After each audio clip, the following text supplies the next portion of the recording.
that's a welcome sign. In fact, about 2 months ago, a mutual friend approached me on that matter. He said, and he's a high ranking official of the government, he said, I'm concerned with what is happening. Is it possible for a reconciliation between PBBM and PRRD? Sabi ko, ba't naman hindi? Sabi ko, pwedeng-pwede yan. Kaya lang, kung gusto niyo ako magkaroon ng reconciliation, balik niyo muna si Presidente Duterte nito to show you the sincerity of the President.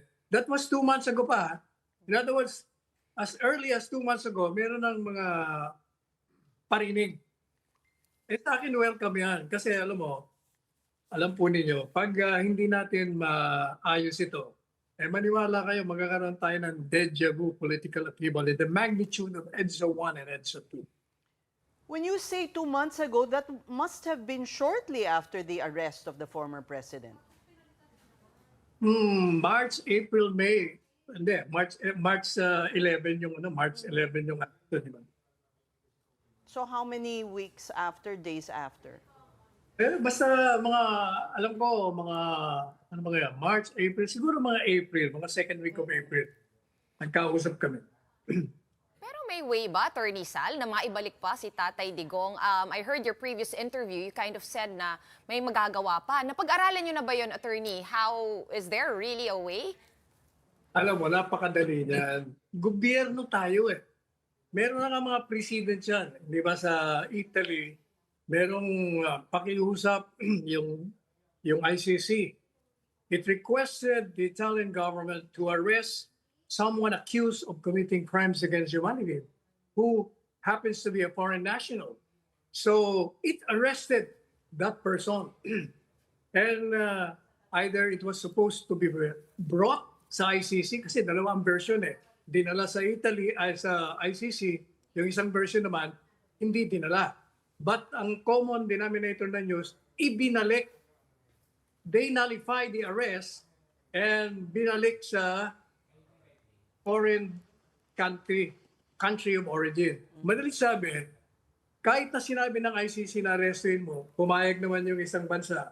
Pero when it discovered that there was irregularity in the procedure in arresting that person, hindi sila pumayag. In fact, tinanong nga sila, pumayag mo ba ang ICC? Do you have the name of this person? There's a president, you're saying?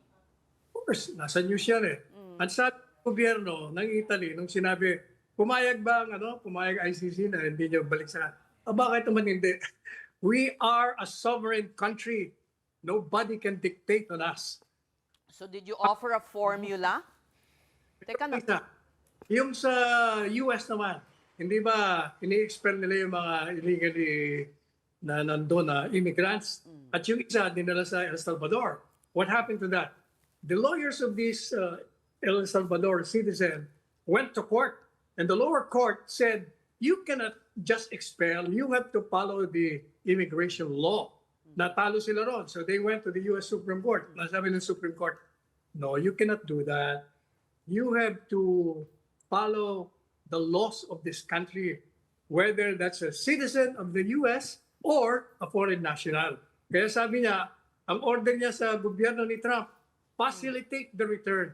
So we have two precedents. In other words, what I'm saying is that the court can compel this government to correct the error since there was an irregularity in the arrest, given the fact that ICC has no jurisdiction.